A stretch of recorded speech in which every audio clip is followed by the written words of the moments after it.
जय श्री राम। आज हम लोग कैंटो 8 शुरू करेंगे। Canto 8, the king's proposal to perform a horse sacrifice for being blessed with a son and the acclamation of the councillors and other Brahmins. There was no son to perpetuate the line of the magnanimous King Dashrath, whose glory has been depicted above in the foregoing canto, and who knew what is right even though he had been grieving for the want of a son. While the high souled king was reflecting on the matter once, the following idea occurred to him: why not propitiate the deity by means of a horse sacrifice in order to be blessed with a son? Having made a firm resolve in consultation with all his counselors of pure intellect that a sacrifice must be performed, the wise king, whose mind was devoted to righteousness and who was possessed of uncommon glory, forthwith said to Sumantra, O jewel among ministers, please fetch speedily all my celebrated preceptors, including the family priests. Proceeding at once with quick steps, the said Sumantra therefore brought together in a body the aforesaid preceptors, all of whom had mastered the Vedas. Treating with honor Suyajna and Vamdev, Jabali and Kashyap, the sage Vashishta, his family priest, and whoever other jewels among Brahmins were present there, the pious-minded King Dashrath then spoke to them the following sweet words full of righteousness and purpose.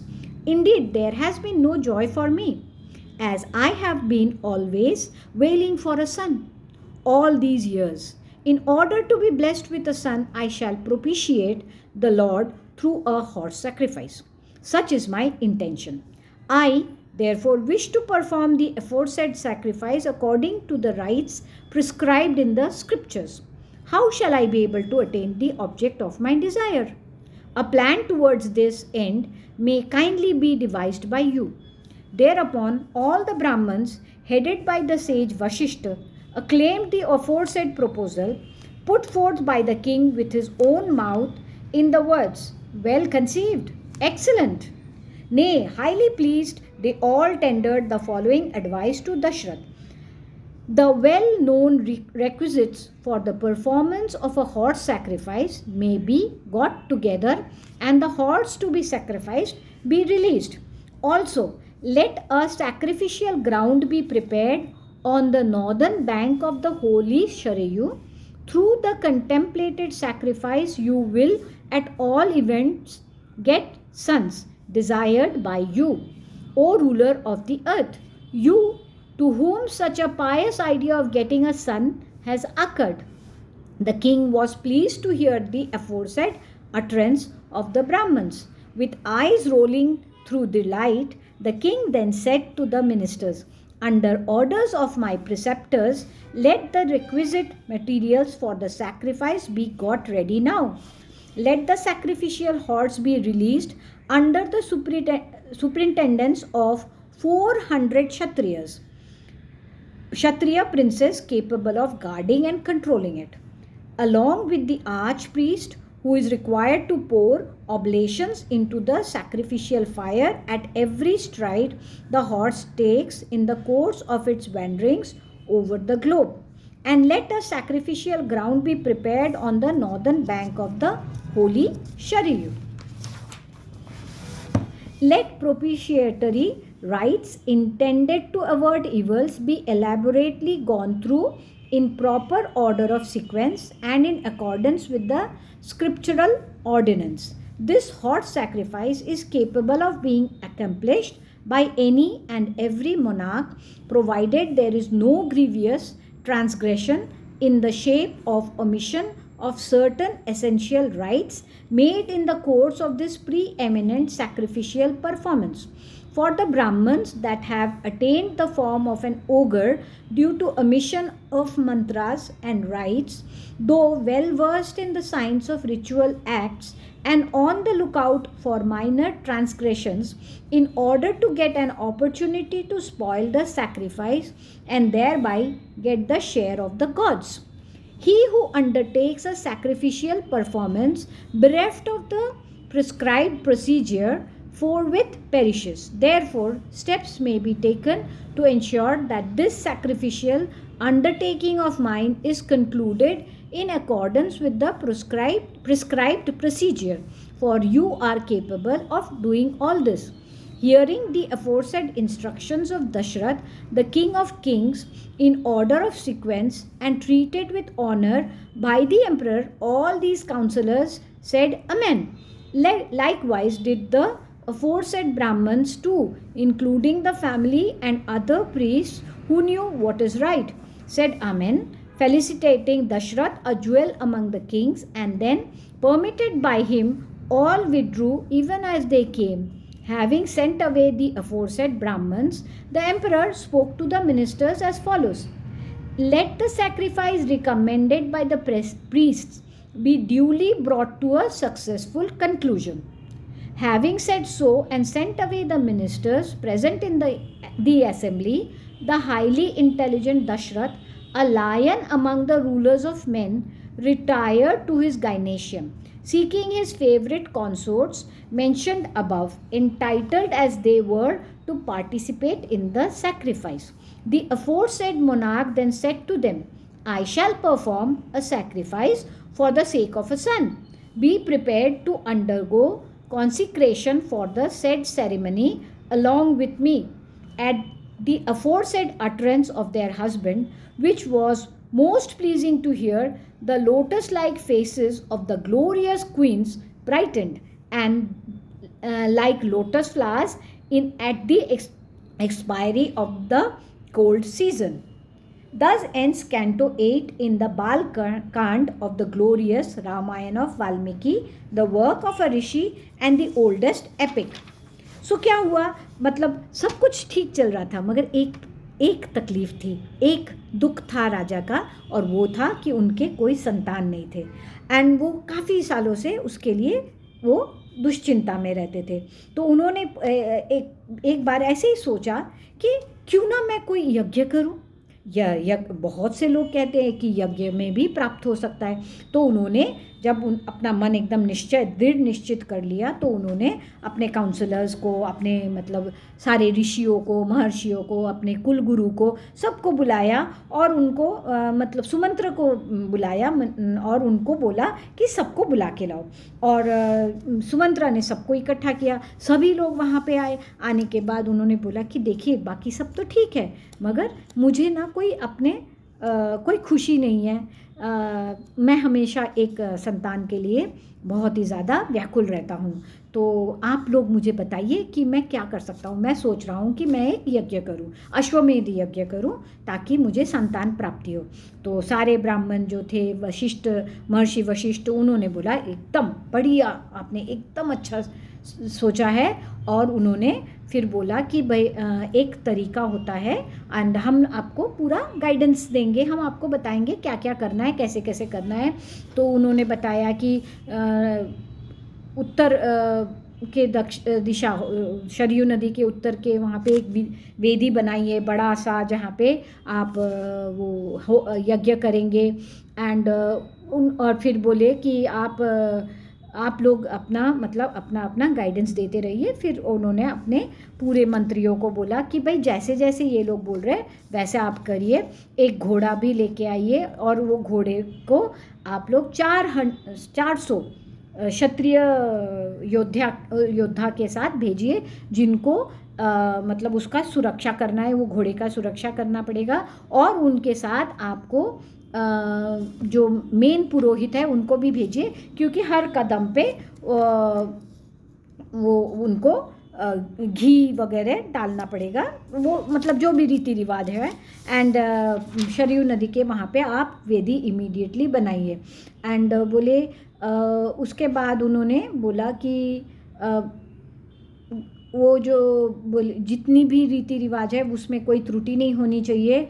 And बोले ये है बहुत important है, and इसमें गलतियाँ नहीं होनी चाहिए. भगवान सारे देवियों को उनका प्राप्य मिलना चाहिए, उनकी मतलब उनके आदर सत्कार में भी कोई कमी नहीं रहनी चाहिए, उनकी पूजा में भी कोई कमी नहीं रहनी चाहिए। एंड बोले अगर विधि में कोई भी त्रुटि हो गई तो जो अश्वमेध यज्ञ करते हैं, जिन्होंने करने का निश्चय किया है, वो उनका अंत हो जाता है। तो सभी लोगों ने फिर उनके दशरथ जी के बात मान ली और फिर वो अपनी रानियों से मिलने गए और रानियों से मिलके उन्होंने उनको बोला कि मैंने ये निश्चय किया है कि हम अश्वमेध यज्ञ करेंगे एक पुत्र प्राप्ति के लिए। रानी एकदम खुश हो गए क्योंकि उनको भी वही दुख था जो दुख राजा का था। Now we will start with the next Canto 19, a dialogue between Emperor Dashrath and Sumantra. Hearing of this intention of Emperor Dashrath to undertake a hot sacrifice for being blessed with a son, Sumantra, the charioteer as well as a minister of Dashrath, spoke to the king in private as follows. Kindly listen to a popular legend, also heard by me in the course of a Puranic exposition.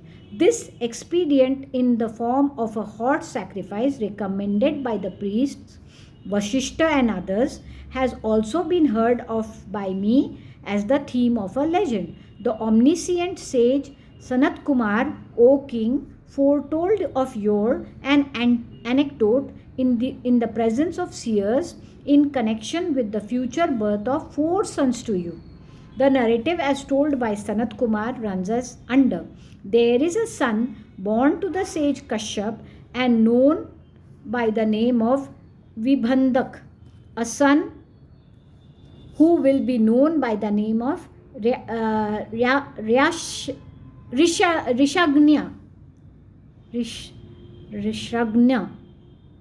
will be born to the later, constantly brought up in the woods and ever moving about in the woods alone. The aforesaid hermit, who will be a ruler of the Brahmins, will know nothing about the world beyond constant service to his father Vibhandak. Both the types of brahmacharya, celibacy, well known in the 3 worlds and ever extolled by the Brahmins, will be observed by the high-souled sage. Time will roll past, and the said young sage, even while living as aforesaid in the woods with his own father as his teacher, attending the sacred fires as well as his illustrious father, in those very days, of course, the glorious and mighty Romapad will be the well-known ruler of the Anga territory. Through some transgression by that king, there will be a most severe and fearful drought. That will be the source of terror to all men. When a drought has actually set in, the king, full of agony, will call together Brahmins advanced in learning and address them as follow. You have heard about my past actions responsible for this drought and are aware of the practices of the world. Kindly enjoin a course of discipline by undergoing which my sins may be atoned for. All the aforesaid jewels among Brahmins will be requested in these words by the king Romapad.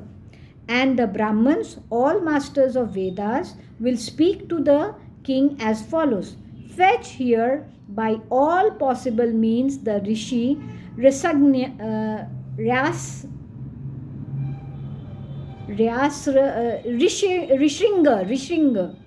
the son of sage Vibhandak, O king. I am very sorry,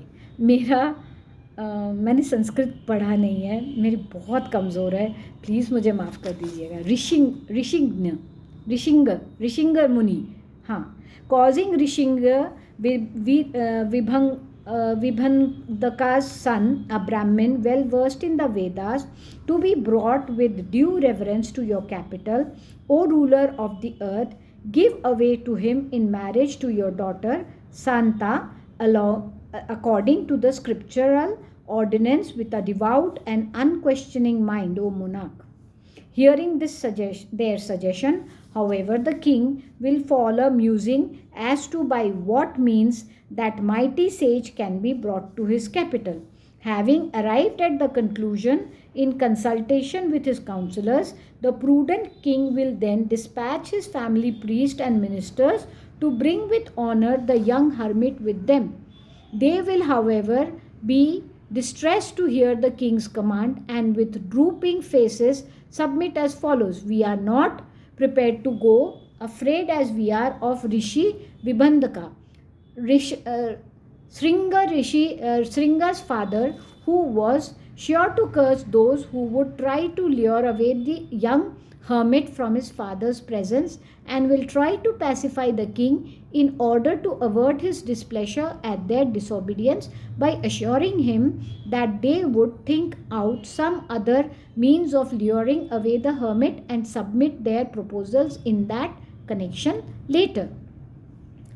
Duly deliberating on the feasible methods of luring away Rishinga from his father's hermitage, they will suggest their plan to the king and say, We shall try to fetch the young Brahman to your capital, and we shall do so in such a way that no blame will attach to us.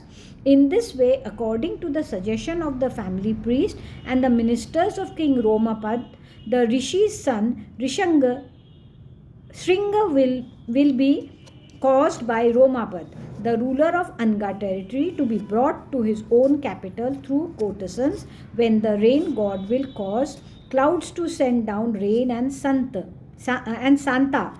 Dashrath's daughter, adopted by Romapad, will be given in marriage to Shringa. And Shringa, your son-in-law, will actually get sons for you by pouring oblations into the sacred fire. This prophecy of the sage Sanat Kumar has been reproduced by me as aforesaid. Full of delight, Dashrath forthwith asked to mantra, It may now be pointed out to me how and by what device the sage Shringa was brought to the capital of Romapad. Thus ends Canto 9 in the Balkand of the glorious Ramayan of Valmiki, the work of a rishi and the oldest epic. So इसके साथ साथ 9वां सर्ग खत्म हुआ और राजा के दशरथ की बात सुनने के बाद सुमंत्र ने फिर बोला, महाराज मुझे आपसे कुछ बातें करनी है। मैंने सुना था कि ये ऐसे ही एक यज्ञ के बारे में मैंने एक कथा सुनी थी जो मैंने ऋषि सनत कुमार से सुना था, और उसमें उन्होंने बताया था कि एक ऋषि है कश्यप, उनके एक वंशज है जिनका नाम विभंदक है, उनका एक पुत्र होगा, वो पुत्र का नाम श्रृंग ऋषि होगा, और वो जो है ना वो अपने पिता के साथ ब्रह्मचार्य पालते हुए वो जंगल वन में रहते थे, और उनको मतलब कोई भी अपने पिता के अलावा किसी का भी कोई ज्ञान नहीं था। और जो वहाँ के राजा थे रोमापद, उन्होंने मतलब उनके किए हुए कार्य के द्वारा वो श्रापित हो गए थे, और वहाँ उनके राज्य में भयंकर सूखा पड़ गया था। तो बताया गया था कि अगर वो श्रृंग ऋषि से अपना यज्ञ करा सकते हैं तो ये हो सकता है, मगर श्रृंग ऋषि का वो कैसे, वो कहीं आए नहीं थे। अब सब लोगों को चिंता इस बात की थी कि कौन जाएगा ऋषि विभंदक के पास और जाके उनसे परमिशन लेंगे, क्योंकि ऋषि विभंदक बिल्कुल ही सबसे अलग वन में रहते थे और अपने पुत्र को अपने साथ रखते थे, तो वो अपने पुत्र को तो बड़े आसानी से किसी और को दे नहीं देंगे, सौंप नहीं देंगे। तो सबने मिलके क्या ये किया, उन्होंने ये किया कि ये जो श्रृंग ऋषि है उनको वहाँ उनके वन में से बाहर निकालने के लिए वो कुछ कन्याएं को भेजेंगे, और अपनी राजा रोमापद जो थे उनकी पुत्री शांता, उनसे इन ऋषि श्रृंग की शादी करा देंगे। विवाह कराने के बाद वो आएंगे और फिर वो यश्वमेध यज्ञ करेंगे, और इस यज्ञ से राजा दशरथ को 4 पुत्र रत्न मिलेंगे। मगर प्रॉब्लम वही था कि श्रृंग ऋषि को कैसे वहाँ से लाएंगे, क्योंकि उनके पिताजी तो बिल्कुल परमिशन देने वाले में से नहीं थे। और श्रृंग ऋषि बोले, जब आपके जमाता हो जाएंगे, आपके जमाता होंगे, वो कैसे? अब दशरथ जी की एक पुत्री थी शांता, जिनको राजा रोमापद ने अपने मतलब गोद ले लिया था और इस नाते वो मतलब रोमापद राजा की तो बेटी पुत्री थी, मगर दशरथ जी की भी पुत्री थी। तो श्रृंग ऋषि जो है वो दशरथ जी के भी जमाता हुए। तो बोले और आप जो है फिर आप अपना अश्वमेध यज्ञ का पूरा मतलब जो भी मतलब उसका रीति रिवाज है फिर उनसे कराइएगा, तभी जाके आपको फल मिलेगा। तो बड़े खुश हो गए दशरथ और उन्होंने बोला चलो, फिर बोले हम श्रृंग ऋषि को कैसे रोमापद के नगरी तक लेके आए उसका हम लोग प्लानिंग करते हैं। आज यहीं समाप्त करती हूँ। कल फिर आपसे अगला कैंटो 10 पढ़ के सुनाऊंगी, और हिंदी में भूल चूक माफ़ प्लीज़। जय श्री राम।